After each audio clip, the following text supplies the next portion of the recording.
Hey, friend. Welcome back to the Created Worthy podcast. I am your host and fellow worthy warrior, Danielle Damrell. On this show, we are creating space for genuine connection by unifying women of all ages, backgrounds, and experiences. So grab your favorite drink and get ready to listen as we take a deep dive into our stories, making sure to honor and protect them in the process. We will also uncover the threads of creative processing that have already played a part in each of our lives. When we know how to utilize this as a skill, we can continue growing into the joy-filled, triumphant women we are created to be. You are created worthy. Hello, welcome back to the Created Worthy podcast. Today, I am joined by another worthy warrior, Emily Kim. Emily is a software engineer turned brand photographer and videographer. Since 2014, Emily has built a brand photography business that offers clients an unparalleled experience with the Sunlight Space, a creative lifestyle studio for rent in Silicon Valley. Now, Emily is combining her expertise from working at a Fortune 10 company with her years of experience as a small business owner. Emily offers creative business owners a triple threat: profitable personal brand and business foundations, brand photo and video, and system strategy. Emily and I had the privilege of meeting and working together at the end of last year while at an event, and she was actually the one who snapped the photo of me that is now the cover of this podcast. Her kindness, grace, and determination was apparent immediately, and it is such an honor to have her here today. Emily, thank you so much for joining us today on the Created Worthy podcast. I can't wait to hear more about your real life story. Of course. Thank you for having me. What a lovely introduction. Oh my goodness. I'm so glad that you're here. Just to start, I would love for you to take us back to where you started off in life. Like, where are you from? What was life like for you growing up? Totally. So I was born and raised in Nashville, Tennessee, which doesn't, I know that I get that a lot, that reaction. Nashville is like my soul city. Did you know that? Really? Yeah. No. That's like where my spiritual journey really began. And it's like, I'm constantly looking for ways to move back there. Oh my gosh. I love that. Yeah. So all of my close friends and like friends from college, friends from high school all still live in or around Nashville within a 2 hour drive. So I'm also always trying to figure out how to move back there. But yeah, I went to school in, grew up in Nashville, went to school at Alabama, of all places, University of Wow. Roll Tide.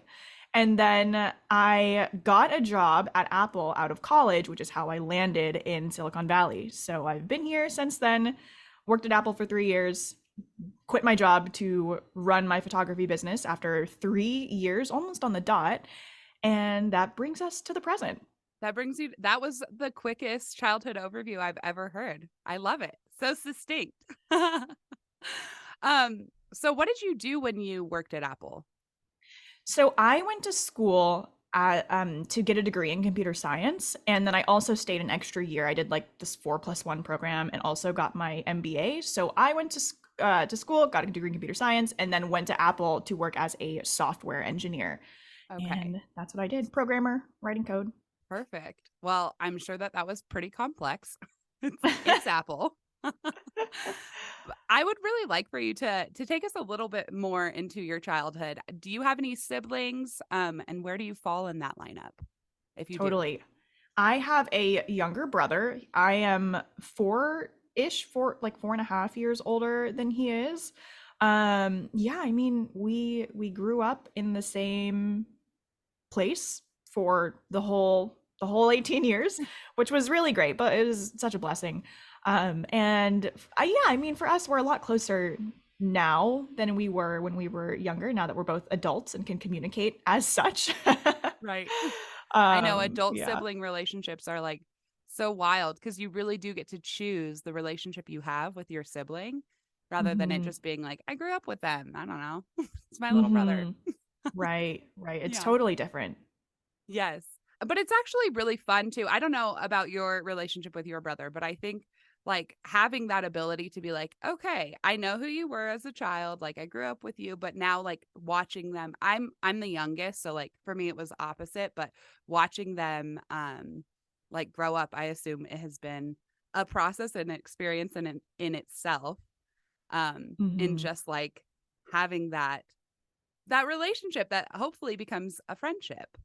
Right. Yes. Yeah, yeah. It was, I remember when, like, as soon as he graduated high school, I thought to myself, is he ever going to talk to me again? Like, are we ever, is he going to want to talk to me? Luckily, he does.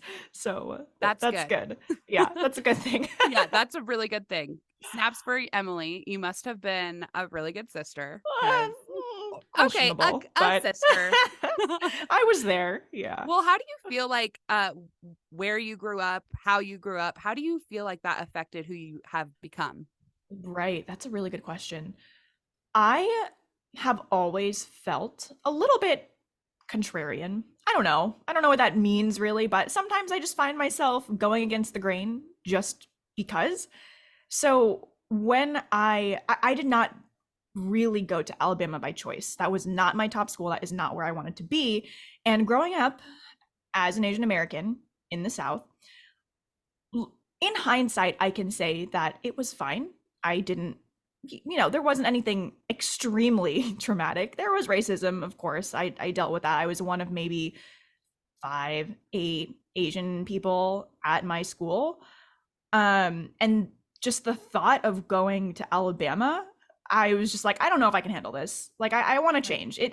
It's fine. I wasn't like in a desperate need to get out or anything, but I really wanted to go up north or to the West Coast or just a bigger city. But the reason I ended up going to Alabama was because I got a scholarship.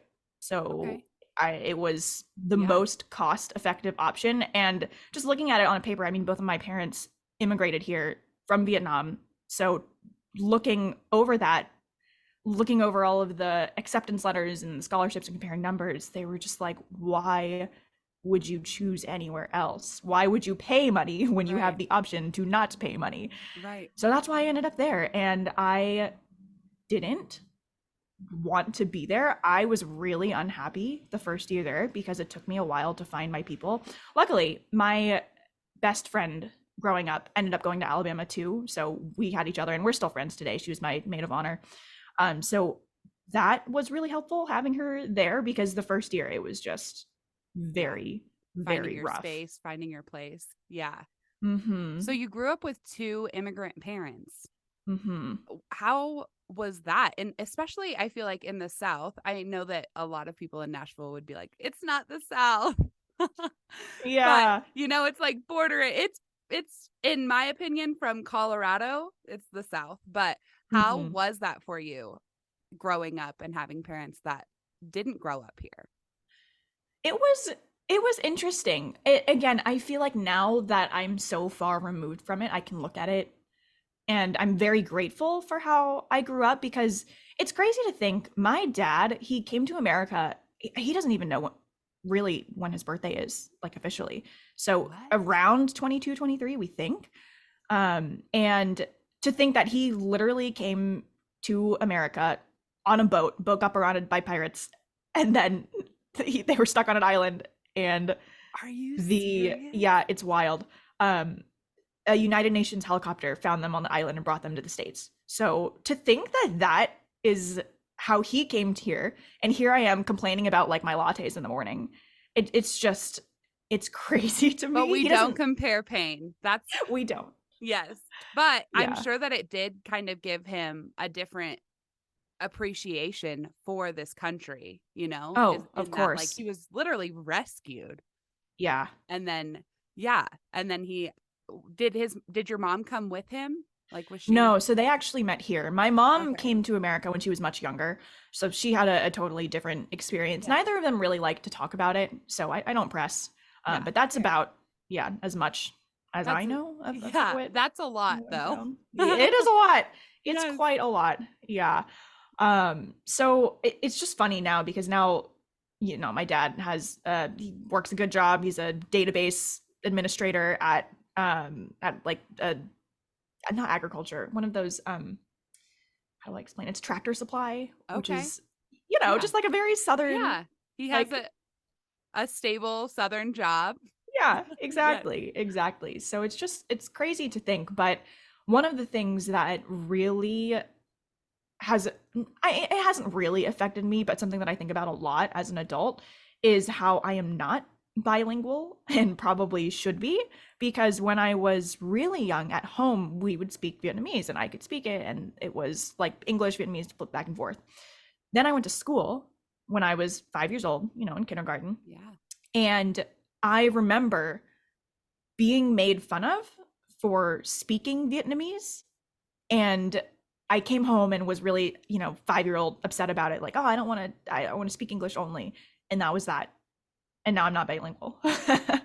You made your decision at 5 years old. You're like, I'm not doing this.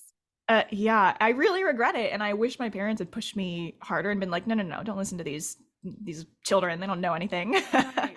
Right. But, But I'm sure their perspective of like, again, just being here, having a safe mhm. place to raise their children was probably very much like, I want to honor your decisions. I want to make sure that you feel like you're equipped and safe. And maybe they didn't have those words, but like to them, it was probably way more important that you had a strong work ethic and that you were going to go forward and you were going to do the things that um, this life here presented you, right? Yeah, that's exactly what it was. And I mean, that's scary. I'm thinking you immigrated here from a different country. You've never raised kids, let alone in a different country. Your kid comes home crying because someone made fun of them. Maybe they shouldn't learn that language. So I know that now, but I remember being really mad about it for a Yeah, while. no, I'm sure we all think back to things that are like, dang, I should have done that. Like, Hmm. why did I make that decision? But okay, so going forward a little bit, so you graduated high school, you went to college in Kentucky, then you moved to Silicon Valley, you start working at Apple, and I believe you are married. Am I correct? Yes, So at what yes. point did you meet your partner? So we met well, we've known of each other for a little bit longer, but we met and started dating senior year of college. Okay, So so you met him yeah, there. yeah, we met in school, and then hit it off pretty much immediately, and then moved out to California together. Wow. Okay, so you guys Hmm. have done like pretty much all of your adult life together then. Yeah, Yeah. pretty I much. mean, I know college is adult life, but you know what I Eh, mean. pseudo adult Yeah, life. it's the transition phase. Right. Yeah, so tell me a little bit about like your first date. Oh my gosh. Okay, our first date I remember was so awkward because we had already spent time together. We really met each other through a mutual friend, so we hit it off actually in the summer. I and my roommate at my internship, we were friends from college. We're going to visit another friend from college, and they were roommates, my husband and said friend. So that's when we hung out, we hit it off, and then we came back to school. We are like, okay, we're gonna go on a date.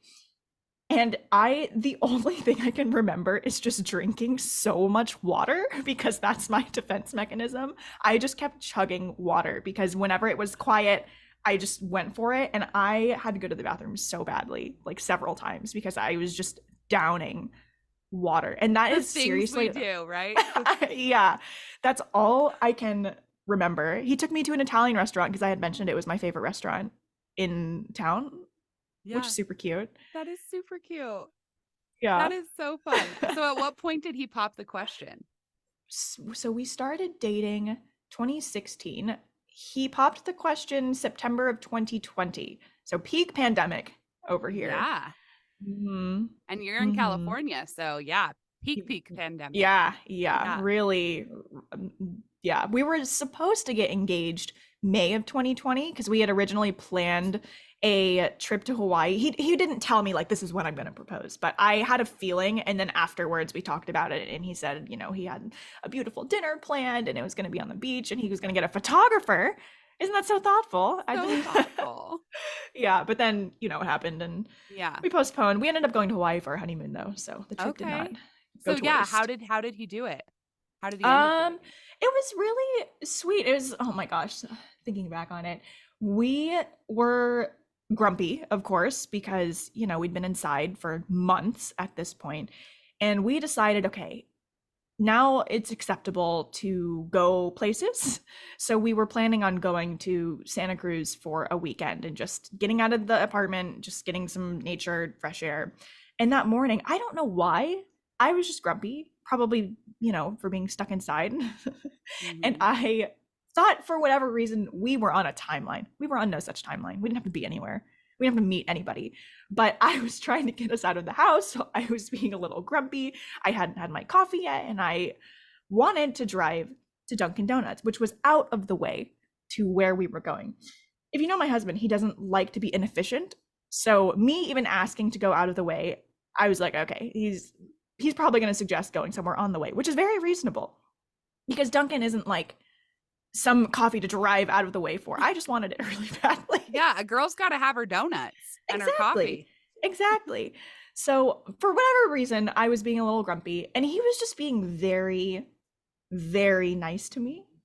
At that point, I was like, "You should have called me out by now." Like something. Why I've been rude this morning. Yeah, I'm But kind he of was being a being very bee. nice. Yeah, Yeah. very accommodating. And then I honestly had no idea what was happening. We got our little lawn chairs. We went to sit on the beach. And I actually have a video. He doesn't let me share it, but I have this video where I was going to stitch together just a little short clip for us. I was really into making home videos because what else are you going to do stuck at home all day? Right. And there's this video I'm panning across the beach and he's breathing so hard and I didn't realize it until after watching it again. And I said hey on the video and he's just like, "Oh, hi." And is so nervous. So after I took that video, he started talking. He was like, "Hey, like, can I talk to you?" And I immediately was like, "Oh my God, he's gonna break up with me." I've been I so would think the mean same. That today. can I talk to you? Yeah, I'm like, no, actually, no. Yeah. So I was being a little irrational, but I was also on edge because I knew I had been not the greatest that morning. But then yeah, he just started talking and got down on one knee, proposed on the beach. It was very cute. I was not cute. I like hadn't washed my hair. I was in a windbreaker. It was so windy. My hair was all over the place, no makeup, nothing. So I was shook You're like, to at say the least least. he tried. But like in Hawaii, like there's some effort Exactly. there. So like there's a ring. Yeah, exactly. And he was there, Exactly. which is the most important part, right? Exactly. He was there. And I'm not like particular about these kinds of things. So the Right. fact that there But wasn't a you are getting like engaged. So like of course it's gonna be in your mind. right, right, exactly. So honestly, it was perfect. I'm glad it happened the way it did. Would it have been nice to do in Hawaii? Yes, but totally out of our control. Yeah. I mean, who there's not that many people who can say that they got engaged in the peak of a pandemic. Yeah. So that's pretty cool. Yeah, it's a funny Yeah. story because I have that video and the whole Duncan story. Yes. It's yeah, I it's love it. it was a No, day. well, thank you so much for sharing that. So, Mhm. going into the career phase of this conversation. So, you were at Apple, you left Apple. Did you know that you were going to go into photography? Explain that pivot for us. I knew I wanted to be an entrepreneur of sorts. When I graduated college, my vision of that was going into tech and being a tech startup person. That's just what I did. That was my identity throughout school. I was like, I am going to be a CTO, CEO of a tech startup. And then while I was getting my MBA, so that extra year at school, I actually didn't have a scholarship for that year. So I needed a way to make money. And I always had a camera with me. I just was that person. And I thought to myself, all right, I've had some friends ask to do portraits for various reasons. Why don't I start taking graduation photos to make extra money? So that's what I did. And then I moved out to California, and Stephen had already started, my husband, he had already started working, but I took some time off. I said, okay, I have got about 2 months. I'm just going to sit around because I really had no break for 3 whole years. It was school, summer classes, internship, school, summer classes, internship all the time. So I just needed to reset. Then I got bored after a month of sitting around doing nothing. And there's a bunch of schools around here. We have Stanford, San Jose State, Santa Clara. And so I just started doing grad photos again on the side just for fun. So I kept doing that while I started working at Apple. And it just kind of slowly evolved over time. I was doing graduates and then I started doing more lifestyle work. And then my first branding client, she found me on Instagram. She's really cool. Shout out to Peggy. She's a jewelry designer and found me on Instagram and said, "Hey, will you take photos of me wearing my jewelry? Need I need photos. It's too hard for me to do it of myself to take photos of me." So that's how the branding Yeah. situation started. And it was really the perfect blend of all of my interests and skills. So entrepreneurship, something visually creative. It just really clicked with me. Then I was like, oh, I can take photos for businesses. This is great. I love doing this. So once I had a few branding clients under my belt, I knew that that's what I wanted to pursue. And it also opened my eyes that it was a possibility to work for myself and not necessarily be on a tech, like be part of a tech startup. I thought that was the only path, get VCs, Right. get investors, blah, blah, blah. But I didn't realize I could have just not do any of that and Yeah. work for myself until I had my first couple of branding clients. Wow. Okay. So when you got those branding clients, how long was it until you were like, okay, now I have my experience in the tech world. I have my degree and, my professional knowledge in tech. I have photography, which is a big creative outlet. Now I'm doing branding photos, which is an into entrepreneurship in an all new way. And then you pivot, or not pivot, but you're still doing photo and video. But then you start doing more branding and brand strategy. How did that come into the picture? Yeah, so that is a more recent development. So since I have been running my business, I started doing brand specific work in 2018 and then quit my job three, yeah, about 3 years later, so middle of 2021. And since then, I would say it's been a pretty quick transition to build the business that I have now, which I'm very grateful for and very proud of. And over time, I've had other photographers reach out to me and just ask me questions here and there, like, hey, your website looks great. How did you do this? And just ask me how I have built it as quickly as I did. And in doing that, I've learned that I really, really like talking about business to other people. Something that I say a lot is that, other people's hobby is photography and then it turns into a business. My hobby is making a business and I just use photography as the outlet. I've always Yeah. been entrepreneurial. I had an Etsy shop, like an Etsy store when I was in high school and have always Wow. been doing this kind of stuff. So once people started asking me, how do I do this? Can you help me out on this? It just kind of flowed naturally. And I really love Yeah. doing it. I love, love, love, love helping other people make money. That's why I also love doing brand photography because the Yeah. photos help them make money. Because it just gives people freedom that Yeah. they're looking for. And yeah, that's why I love doing it so much. I love that. So, obviously, networking is a huge part of building a business as well. And I met you through a networking group. What networking methods have worked for you in growing your business?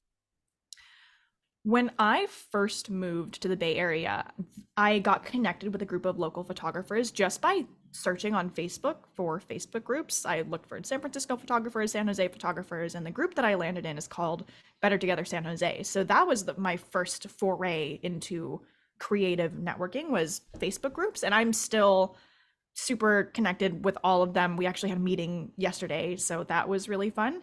Facebook groups has been super great. Instagram has been really great. I've met some of my closest friends through Instagram just by DMing people and Yeah. asking, do you want to get coffee? Actually, I didn't do it. Rather, people do that to me, and I say yes. I'm a little too scared to do that. But you said yes. But I do, yeah, yeah, I Yeah. said yes. Instagram, and then just yeah, and then connecting with those people just Right. spreads the network out even more. But it's crazy how connecting Instagram can be. Yeah. Yeah. For sure, for sure. And I think that, there's good and bad to everything in this, literally everything in this world. And a lot of people right now, I think, are talking about the negative effects of social media and maybe mental health wise, like there's a lot of valid research out there. But when it comes to specifically growing a business, whatever platform it's on, whether it's Instagram, LinkedIn, Facebook. Some people I think still use Clubhouse, different social media outlets. Really what makes it successful is being intentional with building your network, right? And making those connections and viewing them more than just like potential clients or prospecting collaborations. It's really like, I want to connect with you as a human being, and then those connections deepen, and then you get to meet more people in that network and grow your network that way. That's really, I think, what I've done as an entrepreneur as well, is just like, okay, I'm going to say yes to one opportunity. I'm going to be intentional about getting in groups where, one, I'm inspired, but two, there's a healthy expectation that I'm going to continue growing, right? And I think that's where we get the skills and the resources and the ability and the motivation and determination to really take action on those things, and staying involved in whatever network, whether even if your network is small and it's just you and another friend who you met on Instagram who's also building a business, and just encouraging, being intentional about that, having virtual coffee dates, and like talking about your systems and talking about, the business foundations really, and just really getting to know people and their business as a personal brand as well, has been really helpful, I think, in just the whole realm of becoming an entrepreneur. Yeah, totally. It's all about your purpose and getting on Instagram. So I try not Right. to get on to scroll, Yeah. but yeah, getting Boundaries, on. boundaries for Mhm. sure. And you have to be intentional about that, whether you're an entrepreneur or not, right? Like, truly, honestly, we're in a world that, one, is full of resources, but also is full of noise.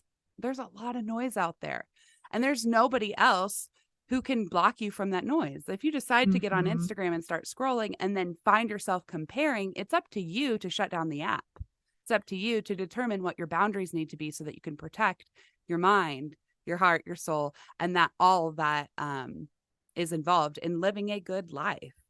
Okay, so I would love to close up this career section of the conversation with knowing what's your top strategy for success, which I think probably maybe we scale back even more and say, what is success to you?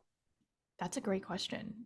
Success to me is being able to live the life that I want on my terms without having to worry about finances. That, Okay. and just being, thinking even bigger picture. I think a popular question that people do, when they're doing these exercises is I think it's called like the front porch exercise or something. When you're 90 years old and you're sitting in your rocking chair on your front porch, what do you wish you've accomplished? What would make you feel happy and fulfilled?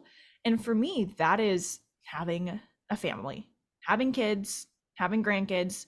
So everything that I do, I'm doing with that in mind. I don't have kids yet. I'm Right. not, we're not close to being parents, but that is what I But you have feel your that end I'm. goal in mind, Mhm, because exactly. success really, like, financial stability is a part of being able to raise a happy, healthy family, so that you're not Exactly. constantly stressed out about how you're going to provide for them, and instead you can really enjoy your life together. So yeah, I really love that you're like, it is to be free and to have financial freedom and to be able to do what I want to do, but for the purpose of supporting the life that I really feel called to live.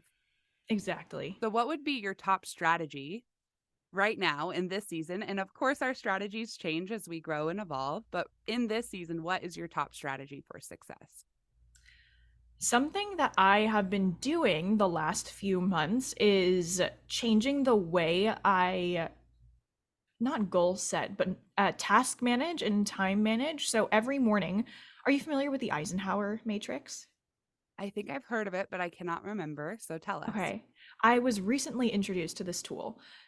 The Eisenhower matrix is where the first thing you do is brain dump everything you have to do, everything that comes to mind, brain dump it. And then you mark each task as either important or not important, and then urgent or not urgent. So anything that is marked important and urgent, you do now. If it's important but not urgent, you schedule it. If it's not important but it's urgent, you delegate it. And then if it's not important or it's not urgent, you delete it. So that I has love really that. helped me So manage. it's still that delegate, what is it? Automate, delegate, delete. Yeah, yeah. Yeah. That same principle, just viewing it in a different way. The Matrix really helps me, Yeah. right? Because if everything adds up and important and urgent, you're doing something wrong. Like you are Right. not prioritizing Well, correctly. it's sometimes really hard to categorize those It things. And I think is. like task dumping, is that a thing? I We're think making so. it a thing. Yeah. Brain dumping all of the tasks that you have. Um, and then assigning them to these categories. Man, that seems so helpful. I am going to find a resource for that so that we can link it in the show notes. Cause like I would love to go on a rabbit hole and really get into that. That would be really helpful for me, even personally. So thank you. Yeah. Yeah. So that's my current strategy. And then sometimes I get stressed out when I do that. If I'm still stressed out, then I just journal. I do morning pages from The Artist's Way, if you're familiar with that, which is you just write for 3 pages straight. It doesn't matter what you write, you just write, get it on paper. Because eventually, if you do that enough times, you really just clear your Yeah. brain and clear whatever buzz was going on. You just get it on paper, Right. even if you're writing, I don't know what to write, over and over and over again, eventually whatever's Something bothering comes you up. is going to come out. Yeah. I freaking love that you brought that up. And I actually think that's a great transition into creative processing because that's essentially what creative processing is. I don't know. Have I shared with you my definition of creative processing? Yes, I've seen it about, but share it again, share it with the Okay. class. So, creative processing is a tool that we can all use to activate our creative minds to process through a certain intention. So, I teach this by using a certain prompt. So, the purpose of enter your creative outlet, I always recommend starting with writing because I believe it's the gateway to our subconscious, is to process whatever your certain intention is. So, the purpose of enter your creative outlet is to process, enter your intention. So, you specifically, you just mentioned journaling, but you also said anything crafty, yarn, crafts, painting, making anything with your hands. And so for you, an example of like engaging in creative processing with intention, which always my favorite part about creative processing is that it pairs really well with pretty much any other tool as well, or concept or thought or process. So like with the artist way, you have a time limit, right? You're sitting down, you're setting a certain amount of time aside to just write to bring clarity, which is exactly what creative processing is. And that's also why I say everyone already does this in different ways.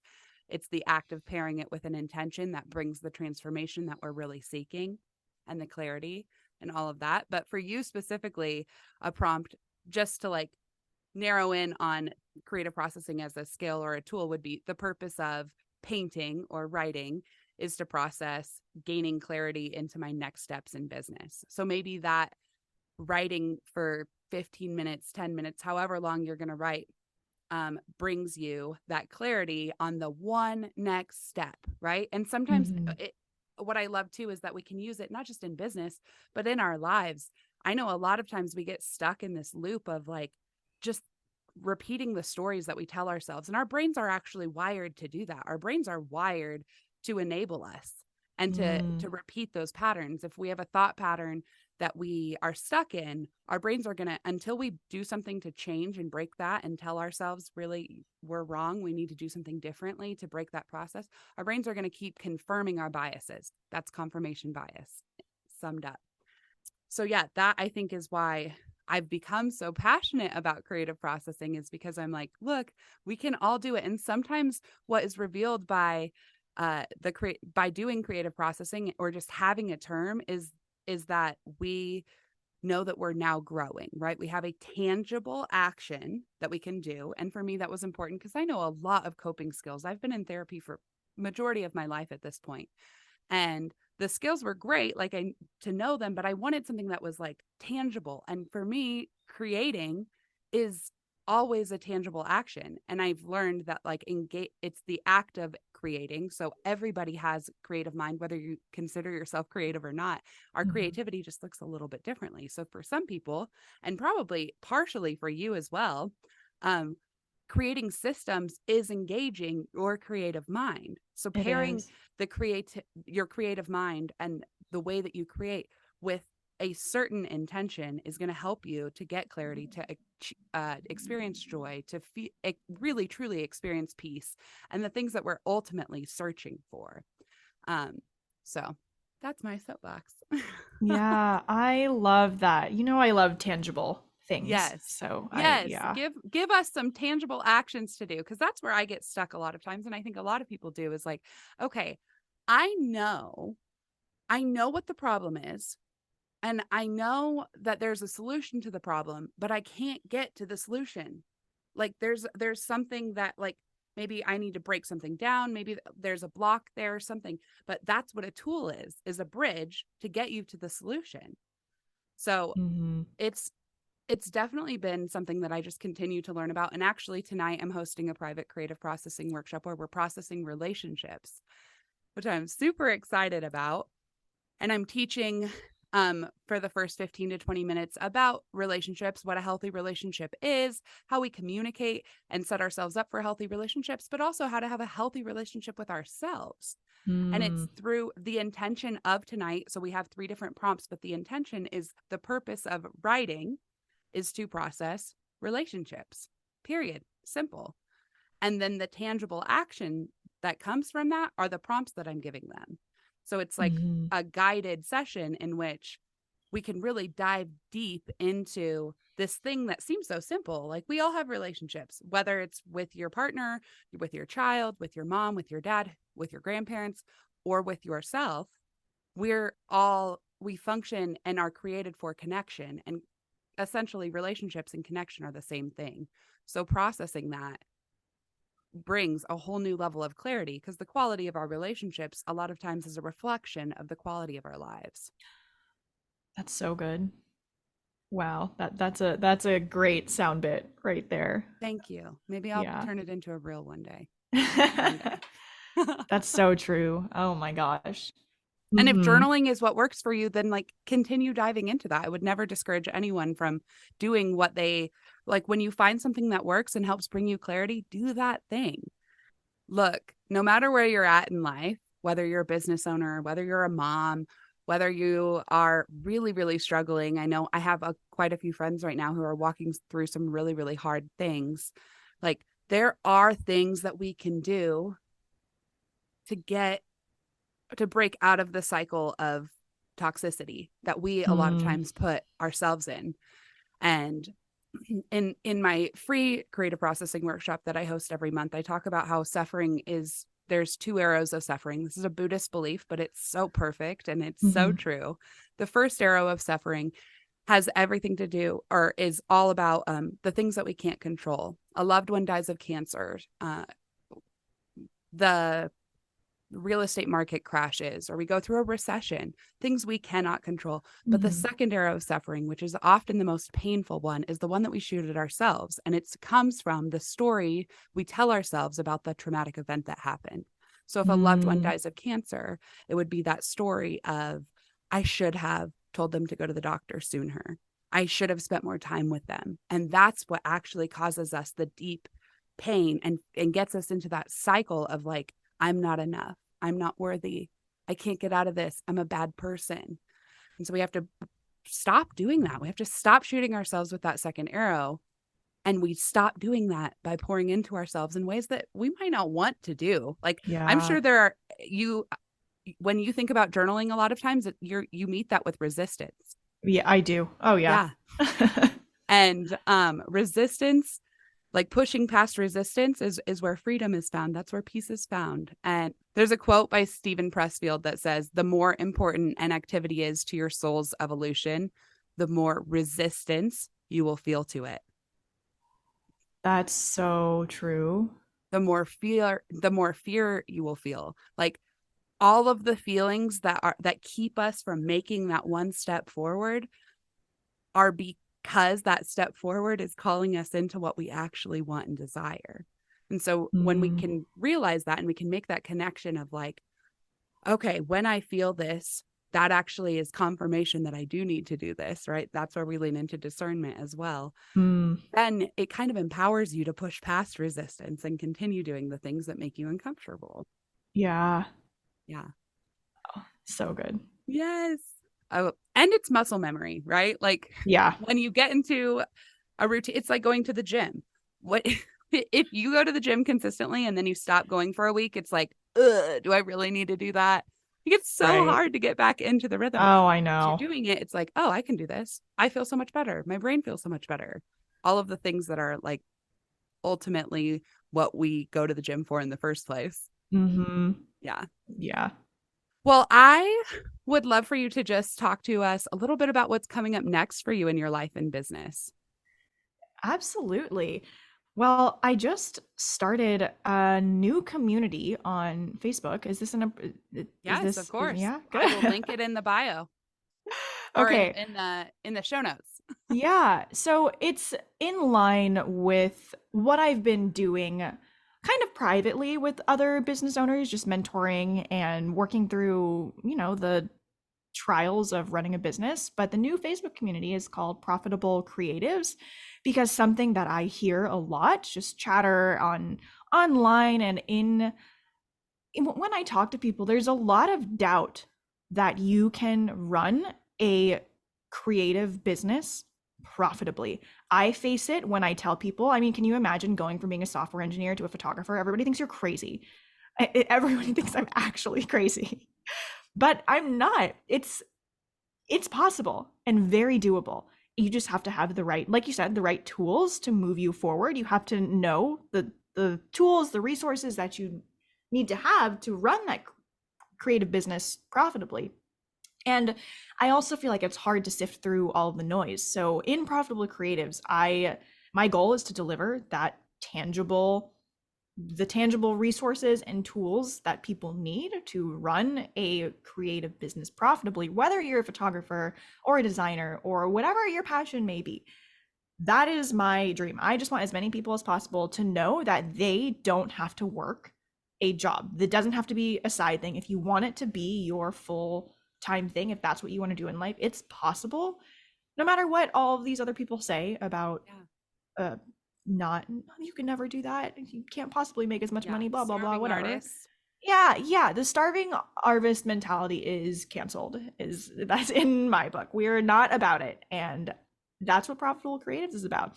So that's what I have coming up. I will be there once a week ish doing some live trainings, and yeah, love to hang out with people in there.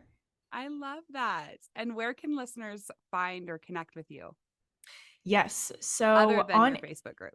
yes, on Instagram is probably the best place. I am at emilykim.co, so emilykim.co. That's also my new website as well, emilykim.co. And then for more photography, videography stuff, that's at emilykimphotography.com. Perfect. Well, I am so grateful to have spent some time with you here today and for your courage to share your story, your ability to smile and stay focused, even in the midst of pivoting and changing. Your total career path is beyond inspiring. Keep staying true to who you are and creating in the ways that you've been called and equipped to. You, my friend, are created worthy.